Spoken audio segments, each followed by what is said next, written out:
ഈ കൊല്ലം ജില്ലയിൽ ശരിക്കും പറഞ്ഞാൽ കരുനാഗപ്പള്ളിക്ക് അടുത്ത് ആലങ്കടം എന്ന് പറയുന്ന സ്ഥലത്താണ് കേരളത്തിൽ ആദ്യം കെട്ടുവെള്ളം ഉണ്ടാക്കിയ സ്ഥലങ്ങളിൽ ഒന്ന്. അപ്പോൾ നമുക്ക് കൊല്ലം മണ്ഡലത്തിലേക്ക് പോകാം. കൊല്ലം ഇത്തവണ ഗ്ലാമർ പോരാട്ടമൊക്കെ നടക്കുന്ന മണ്ഡലമാണ്. കാരണം 2014 അങ്ങോട്ട് പ്രേമേന്ദ്രൻ പോയപ്പോൾ പ്രേമേന്ദ്രനെ തോൽപ്പിക്കാൻ വേണ്ടി എം എ ബേബി നേരത്തെ തീരുമാനിച്ചാണെങ്കിൽ പോലും പിണറായി വിജയനോട് പോയി പ്രസംഗിക്കുന്നു. 2019 എന്ത് വന്നാലും തോൽപ്പിക്കുമെന്ന് പറയുന്നു. ഇപ്പോൾ ഇത്തവണ അത്ര ആ നിലയ്ക്ക് പ്രേമേന്ദ്രനെ തോൽപ്പിക്കാൻ പറ്റുമെന്നുള്ള ആത്മവിശ്വാസം ഇടതു മുന്നണിക്കുണ്ടോ? ശരിക്കും അവിടെ CPM നേതാക്കൾ പറയുന്നത് അവർക്ക് ആത്മവിശ്വാസം ഉണ്ട് എന്നാണ്. എന്താകും ഫലം എന്നുള്ളത് വേറെ കാര്യം. അവർക്ക് ആത്മവിശ്വാസം ഉണ്ട് എന്നുള്ളത്.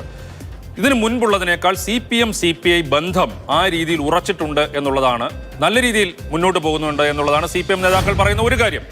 പിന്നീട് CPI നേതാക്കളെ സംബന്ധിച്ചിടത്തോളം, CPI അണികളെ സംബന്ധിച്ചിടത്തോളം അവർക്ക് ചാത്തന്നൂര്, പുനലൂര്, അതുപോലെ തന്നെ അങ്ങനെയുള്ള മണ്ഡലങ്ങളിൽ ചടയമംഗലം, അവർക്ക് വളരെ സ്ട്രോങ് ആയിട്ടുള്ള പാർട്ടിയാണ് CPI. അവിടെ O മാധവന്റെ മകനായ M മുകേഷിനെ ജയിപ്പിക്കണം എന്നുള്ള ഒരു താല്പര്യം അവർക്കുണ്ട് എന്നുള്ളത് CPM-കാർ പറയുന്നു. പക്ഷേ ഇതിനൊക്കെ അപ്പുറമാണ് MA ബേബിയെ തോൽപ്പിച്ച, അല്ലെങ്കിൽ ബാലഗോപാലിനെ തോൽപ്പിച്ച NK പ്രേമേന്ദ്രൻ ആ മണ്ഡലത്തിലുള്ള സ്വാധീനം. എന്ന് മാത്രമല്ല വളരെ മികച്ച പാർലമെന്റേറിയൻ എന്ന് എല്ലാവരും പറയും. അവാർഡുകൾ കിട്ടുന്ന, അതായത് സംസദ് അവാർഡുകൾ കിട്ടുന്ന, ഗംഭീരമായി പെർഫോം ചെയ്തു. പക്ഷെ അപ്പോഴുള്ള ഒരു പ്രശ്നം, പെർഫോമൻസ് കുറച്ച് കൂടിപ്പോയോ എന്നുള്ള നിലയിൽ. അതായത് നരേന്ദ്രമോദിക്ക് വലിയ ഇഷ്ടമാണ് പ്രേമേന്ദ്രനെ. അദ്ദേഹം വിളിക്കുന്നു, ക്യാൻറ്റീനിൽ കൊണ്ടുപോയി ചോറ് വാങ്ങിച്ചു കൊടുക്കുന്നു. അപ്പോൾ പ്രേമചന്ദ്രൻ മോദിയുടെ കൂടെ പോകുമോ എന്നൊക്കെയുള്ള സംശയങ്ങളൊക്കെ CPM കേന്ദ്രങ്ങൾ അവിടെ ഉണ്ടാക്കി വിടാൻ ശ്രമിക്കുന്നുണ്ട്. ഉറപ്പായും ഉണ്ടാകുന്നുണ്ട്. അതും ഞാൻ എൻ്റെ നാട്ടിൽ നിന്ന് മനസ്സിലാക്കിയ ഒരു കാര്യമാണ്. അത്തരത്തിലുള്ള പ്രചരണം അവിടെ നല്ല രീതിയിൽ നടക്കുന്നുണ്ട്.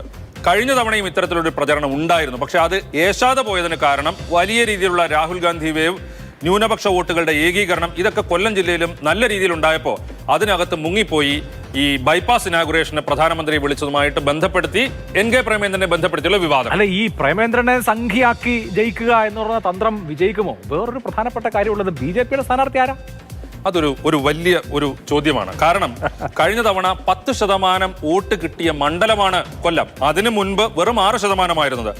2014 58,000 വോട്ടായിരുന്നത് 2019 1,03,339 വോട്ട് കിട്ടിയ മണ്ഡലമാണ് കൊല്ലത്ത് BJP-ക്ക്.